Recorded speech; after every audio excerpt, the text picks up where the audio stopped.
में कहे कि क्या पूछना है, तो बूझत बूझत बुझेला। किसका खेल? मन और माया का खेल। कौन पूछता है? जीव। जीव के साथ कौन खेल रहा है? तो मन भी खेल रहा है और माया भी खेल रही है। जीव बीच में पिसा रहा है। मन और माया का खेल समझ नहीं पाता, इसलिए जो काम करने आया है वो नहीं कर पाता, भजन नहीं कर पाता, सुमरन नहीं कर पाता, सतगुरु के शरणागत नहीं हो पाता, क्योंकि मन और माया के खेल में उलझा हुआ है। सतगुरु वंदना में भी कहते हैं कि मन इच्छा से सब जग हारे, हरि माया बस जगत भुलाया, 84 भ्रम धरि काया। और मन इच्छा से सब जग हारे, मन और इच्छा यानी मन और माया। तो वहां भी हारते हैं। कौन हारता है? जीव हार जाता है। क्यों? कि मन और इच्छा के बस में होकर के। रास्ता तो उन्होंने बताया ही है कि मन के हारे हार है, मन के जीते जीत। अब पार ब्रह्म को पाइए मन ही के प्रतीत। अगर मन को विश्वास हो जाए तो आप पार ब्रह्म को पा सकते हैं। तो मन एक साधन है, लेकिन हम मन की बात मानते चलते हैं तो रास्ता भटक जाते हैं। सरकार कहते हैं कि जीव चाह बस मन इंद्रिय से नाना कर्म करावे। जीव की चाहना के बस से होकर के मन अपनी के इंद्रियों से अनेक कर्म करवाता है, क्योंकि जीव नहीं समझता है इस खेल को जो मन और माया उसके साथ खेल रहे हैं। मन पर प्रवचन आसान नहीं है, थोड़ा कठिन शब्द है, तो हम लोग थोड़े थोड़े समझेंगे कि बचेंगे कैसे, पार होंगे कैसे। तो इसी मन को सतगुरु चरणों में लगाना होगा, इसी मन को सूरत बनाकर राम नाम में लगाना होगा।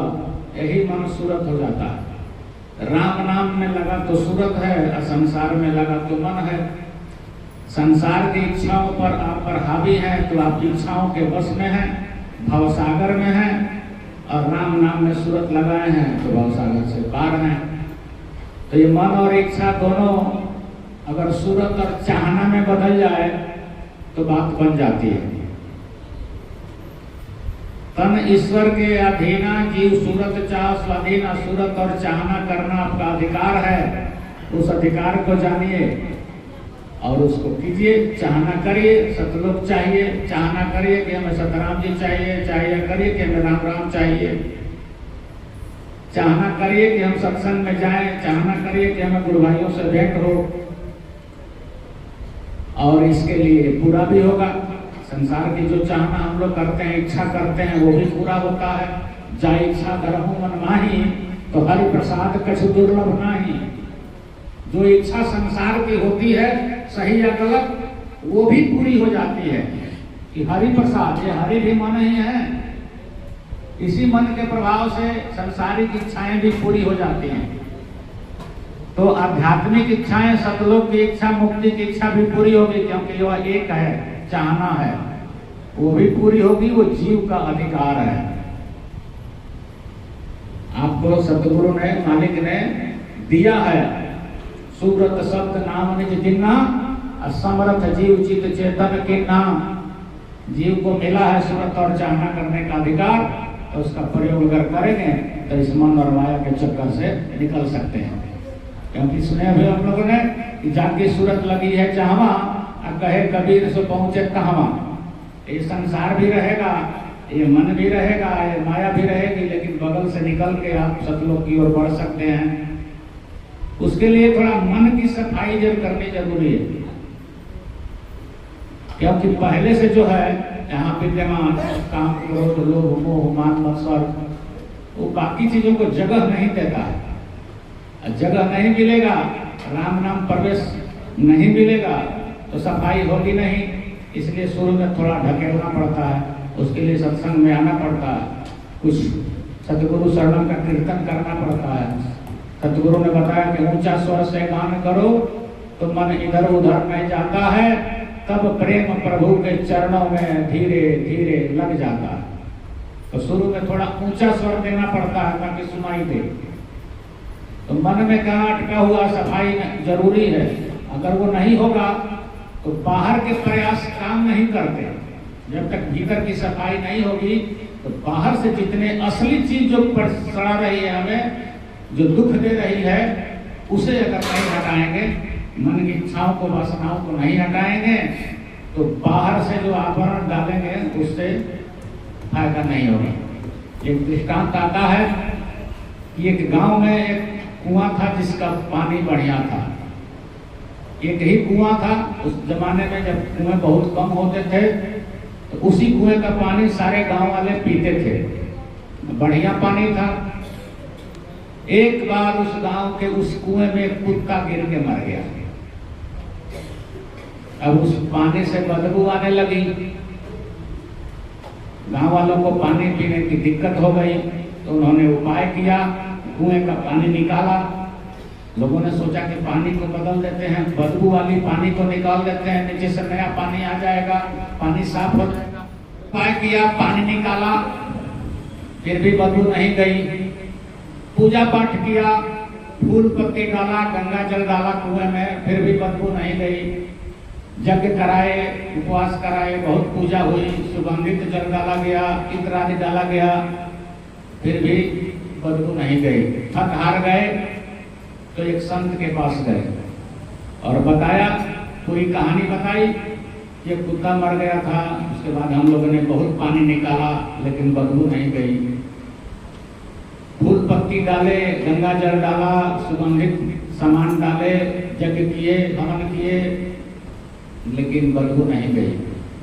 सारी कहानी सुनने के बाद संत ने पूछा, अच्छा उस कुत्ते का क्या हुआ? तो सब लोग एक दूसरे का मुंह ताकने लगे। जाहिर है कुत्ता निकाला नहीं गया था पानी से, कुत्ता उसी में पड़ा हुआ था और बाकी साधन किए जा रहे थे लोग, लेकिन कुत्ते को नहीं निकाला था। तो कुत्ता नहीं निकाला था तो बदबू नहीं जाती थी। तो गांव के लोग बात समझ गए, आकर के कुत्ते को निकाला, उसके बाद पानी चलाया, पानी साफ हो गया। तो रही बात है हमारे मन में कि गांव वाले हम ही लोग हैं, यह संसार ही वह कुआं है, हमारा जीवन ही उसका पानी है, हमारे मन की वासनाएं ही कुत्ता है। मन में इतनी वासनाएं घुस के मर के जगह बना ली हैं कि उससे दुख रूपी बदबू आ रही है। फिर से कह देते हैं, गांव वाले हम ही लोग हैं और हमारा संसार, ये जीवन जो है, शरीर वह कुआं है, हमारा जीवन उसका पानी है, और हमारा मन में जो वासनाएं हैं वही कुत्ता है जो मर के नीचे बदबू फैला रहा है, और जो बदबू है वो दुख के रूप में बाहर आ रही है। तो हम अपने जीवन में सुख लाना चाहते हैं तो दुख को हटाना पड़ेगा, पहले दुख का कारण को हटाना पड़ेगा। तो बाहरी उपाय कितनों करेंगे ये हटेगा नहीं। जब तक कुत्ता नहीं निकालेंगे तब तक पानी साफ नहीं होगा। इसी तरह जब तक मन में पड़ी हुई राग, द्वेष, काम, क्रोध, लोभ, मोह, मान, मत्सर इत्यादि वासनाएं जो पड़ी हुई हैं, उसको न निकालेंगे तो ये मन भी साफ नहीं होगा, ये अपना खेल चालू रखेगा। तो पहले थोड़ी सफाई जरूरी है, तब राम नाम का आसन जो है लगता है। हम लोगों ने सिस्टम तो हम लोगों ने पकड़ लिया है, रास्ते पर हैं, लेकिन सफाई पर और दवाई पर ध्यान नहीं देते। राम नाम एक औषधि, सतगुरु जी ने बताए, औषधि खाए और पथ करे तो सकल रोग छूट जाए। हमारा रोग क्यों नहीं छूटता? मन और माया के खेल में क्यों आ जाते हैं कि हम लोग दवाई कम खाते हैं और पथ का भी ध्यान नहीं रखते। अगर किसी को बुखार हो और वो चावल दाल खाता रहे तो ठीक नहीं होगा केवल दवाई खाने से। उसको डॉक्टर के बताए, वैद्य के बताए अनुसार खिचड़ी खानी पड़ेगी या भूखा रहना पड़ेगा। तो अध्यात्म में पथ कहते हैं दूसरे की आशा न करना, केवल सतराम करुआशा, केवल सतराम जी की आशा करना और संसार के अन्य किसी भी नाम, किसी भी व्यक्ति, किसी भी जगह, किसी भी संस्था और किसी भी धन की आशा न करना पथ है। अगर हम राम नाम के भरोसे हैं तो सिर्फ नाम के ही भरोसे रहें। अगर अन्य के भरोसे रहेंगे तो रोग नहीं छूटेगा। दवाई तो खा रहे हैं मगर पथ का ध्यान नहीं रख रहे। तो पथ का ध्यान अगर रखते हैं तो दवाई भी फायदा करेगी और रोग भी छूटेगा। तो राम नाम रूपी औषधि सतगुरु के बताए अनुसार, सतगुरु ने कैसी विधि बताई कि सत्य अहिंसा सिल पर रख के ब्रह्मचर्य जल ढारे, गुरु वैद्य विधि बतलाए, संशय साफ निवारे, खूबे प्राण अपान से कूटी, तो पी ले राम नाम रस बूटी। संशय भरम नहीं रहना चाहिए। राम नाम जपते समय संशय न होना चाहिए कि फायदा करेगा कि नहीं करेगा। और सत्य और अहिंसा, दिल में अहिंसा का भाव, जीव दया का भाव होना चाहिए। सत्यता होनी चाहिए, मन में कोई झूठ पाल के मत रखिए, निष्काम भाव रखिए। ब्रह्मचर्य यानी कि एक नाम की आशा करना। जैसे स्त्री सिर्फ एक पति के भरोसे रहती है तो उसे पतिव्रता कहा जाता है, तो उसी तरह जीव केवल सतराम जी की आशा पे रहे तो उस अध्यात्म का ब्रह्मचारी है। तो ब्रह्मचर्य डारे, खूबे प्राण अपान से कूटी, यानी बायां सांस से नाम ले और दाहिना तो सांस छोड़ना पड़ेगा, तो निशक्त भाव से छोड़ दें। तो कहा सरकार ने कि रारा कहो तुम बायां स्वर से। कबीर साहब ने कहा कि रारा कहो सुनोने जी का ना कहे कबीर ये मरम बताना। तो मरम की बात हम लोग जान गए हैं लेकिन करते नहीं हैं। बायां स्वर से राम नाम जपें और सिर्फ नाम से ही आशा करें। इसको सरकार ने एक जगह और जगह लिखा कि रे जीव अमृत का ही विष खाता। फायदा न करने का, दवाई फायदा न करने का नहीं वो कारण है, वो सब हम लोगों ने पाल रखे हैं। रे जीव अमृत का ही विष खाता। कि नाम कहता है राम नाम, तो राम नाम अमृत है। राम नाम हम लोग कह रहे हैं लेकिन भीतर क्या जा रहा है?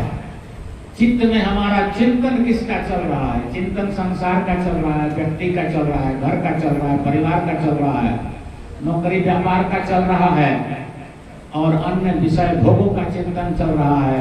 तो वही हम लोग ग्रहण कर रहे हैं राम राम। तो राम राम कहते हैं, राम राम जपते हैं, लेकिन चिंतन अगर विषय भोगों का करते हैं तो जहर का काम करता है। उसी को सरकार कहते हैं कि रे जीव अमृत कहीं विष खाता। कहता है अमृत लेकिन अंदर में विष जा रहा है, विषय रूपी विष का चिंतन चल रहा है। यानी यहाँ भी पथ का विचार हम लोग नहीं कर रहे, मन से आसक्तियों को हटाया नहीं है। रामचरितमानस भी कहता है कि भजिए राम सब काम विसारी, शुद्ध सिद्धांत है उर्गारी, भजिए राम सब काम विसारी। मन की कामों को, कामनाओं को छोड़ करके राम राम जपना, राम राम शुद्ध रूप से जपने का तरीका। क्योंकि भीतर अगर कुछ चलता रहेगा, चिंतन चलता रहेगा, तो उसी को जपना कहा जाएगा। बाहर में जो चल रहे हैं उसको नहीं माना जाएगा। किसी सत्संग में राजापुर बाजार में सरकार ने कहा था, लोगों से हम लोगों ने सुना है, हम लोग तो सुने नहीं थे, कि भोंची रे भैंसिया में लगली तो सुरतिया, सुरतिया रे तोहरा के भैंसे बनाई। कोई गुरु भाई सामने बैठे हुए घर के गाय भैंस का चिंतन कर रहे थे, तो उन्हीं पर उन्होंने कहा कि तुम्हारा चिंतन घर पर है तो तुम वहीं हो। इस समय सत्संग में सशरीर बैठे हुए हैं लेकिन चिंतन घर का चल रहा है, तो घर पर ही है तो वही होगा।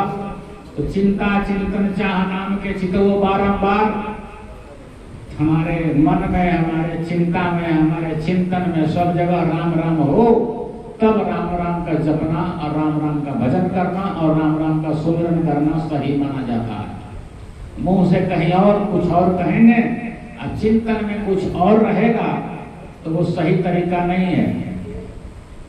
केवट रामचंद्र जी को अटपट बोली बोलता था, उल्टा बोलता था कि नाव पर नहीं चढ़ाएंगे, थोड़ी दूर आगे कम पानी है वहां से चले जाइए, भाड़ा भी नहीं लगेगा। उल्टा बोलता था कि आपको चढ़ाएंगे नहीं, आपके पैर में गड़बड़ी है, आपके छूने से पत्थर भी स्त्री हो जाती है, इसलिए आपको हम नाव पर नहीं चढ़ाएंगे। उल्टा बोलता था, लेकिन भीतर में उसके भाव सच्चे थे। राम जी मुस्कुराते थे, लक्ष्मण जी खिसियाते थे। तो जो बात जानता है, मांगी नाव न केवट लाना, कहो तुम्हारा मरम मैं जाना, तो मरम दोनों आदमी जानते थे एक दूसरे का, इसलिए उसका बोली रामचंद्र जी को खराब नहीं लगा और बाद में उन्होंने उसका कहना माना, पैर धुलवाए, फिर नाव पर सवार हुए। तो बाहर की बातें महत्वपूर्ण नहीं है, महत्वपूर्ण है अंदर की बातें। अंदर में क्या चल रहा है, चिंतन किसका चल रहा है, वही फायदा करता है। हमारे सतगुरु कबीर साहब ने कहा कि कर का मन का छाड़ के मन का फेर। मन का में कौन सा नाम जब चल रहा है वही गिना जाता है। कर के माला में दाना तुलसी का हो चाहे लकड़ी का हो, इसका मोल नहीं है। मन के माला में कौन सा नाम चल रहा है वही गिना जाएगा। इसलिए बाहरी चीजों को छोड़ करके भीतर को साफ करना जरूरी है।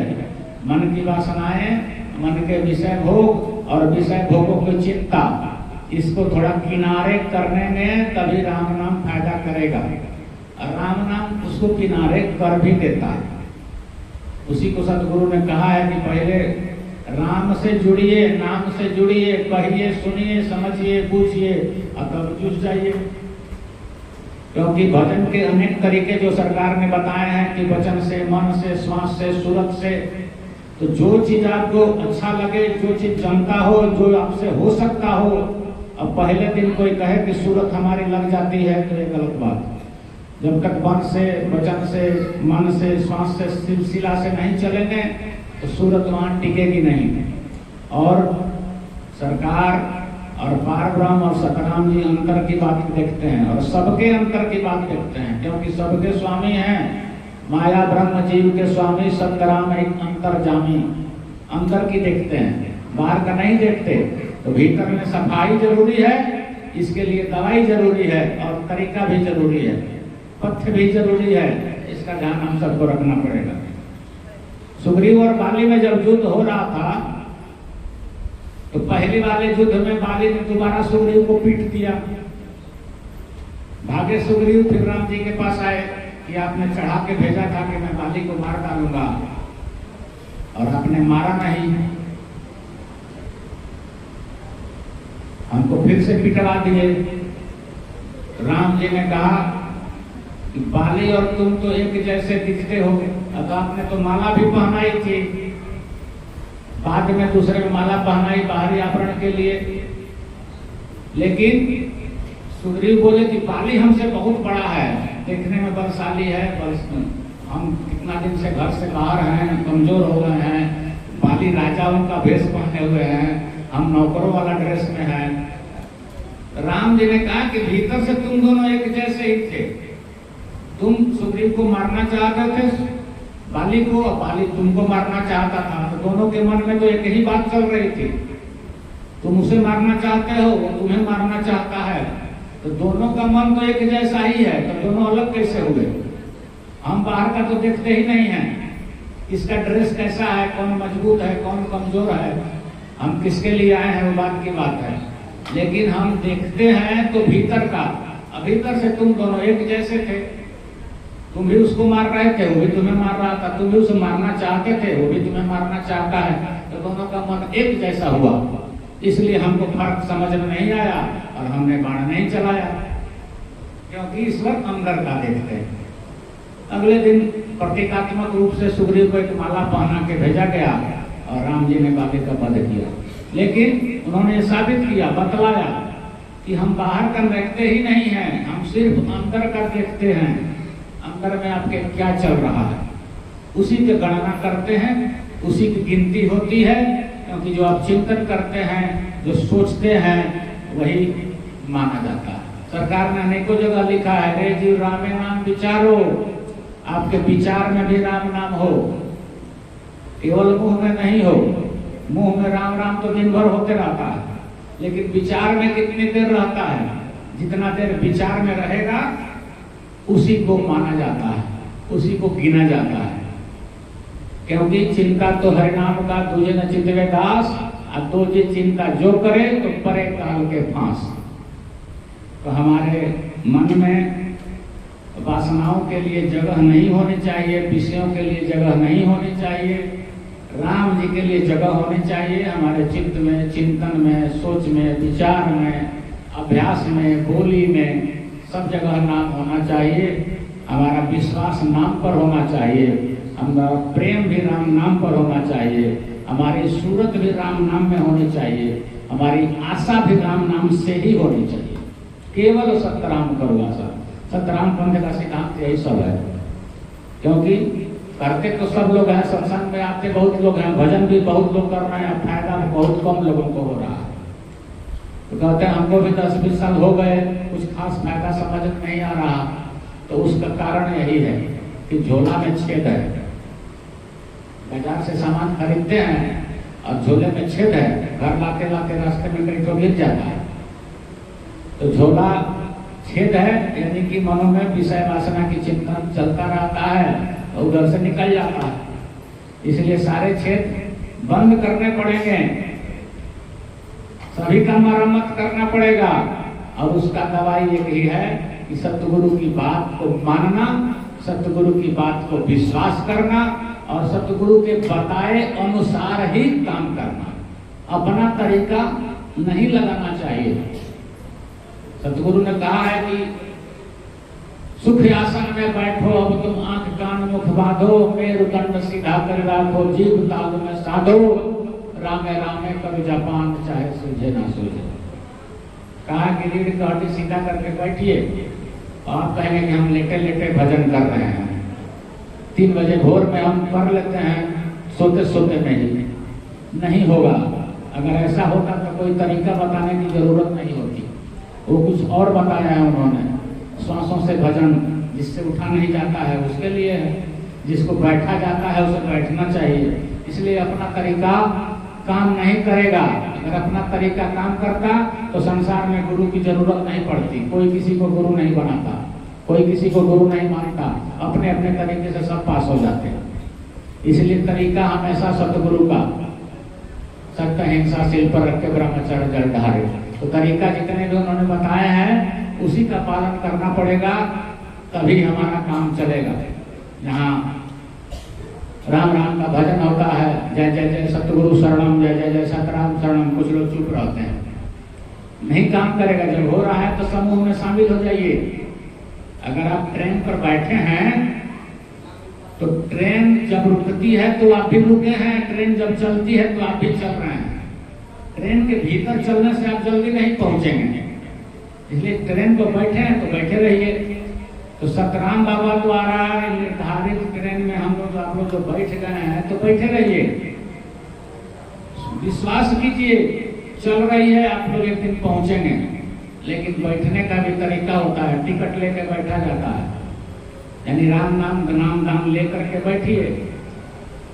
बैठिए और अपने निर्धारित सीट पर बैठिए और अपना काम कीजिए, दूसरों को भी बैठने दीजिए। तो जितने पालन है संसार के नियम, तो अध्यात्म में भी उतने ही नियम है। अगर हम लोग उसका पालन करते हैं तो हम लोग भी अपने एक जगह पर, अपने लक्ष्य पर पहुंचेंगे। अगर नहीं करते हैं तो निश्चित रूप से रास्ते में कहीं उतार दिए जाएंगे। ट्रेन में झाड़ करने वाले को उतार दिया जाता है और विदाउट टिकट बैठने वाले को भी उतार दिया जाता है। इसलिए जांच कर ले कि हमने टिकट लिया है कि नहीं, सतगुरु से आदेश लिया है कि नहीं, सतगुरु से नाम लिया है कि नहीं। लिया है तो बहुत अच्छी बात है, तो उसका आदर कीजिए, उसका पालन कीजिए, उसका चिंतन कीजिए, उसका भजन कीजिए, उसका सुमरन कीजिए, उसका सूरत कीजिए। उसी में यही बूझ है और इसी को हमको करना है। बोलिए सतगुरु महाराज की जय जय जय। नाम बाने सतराम बाबा की जय जय जय।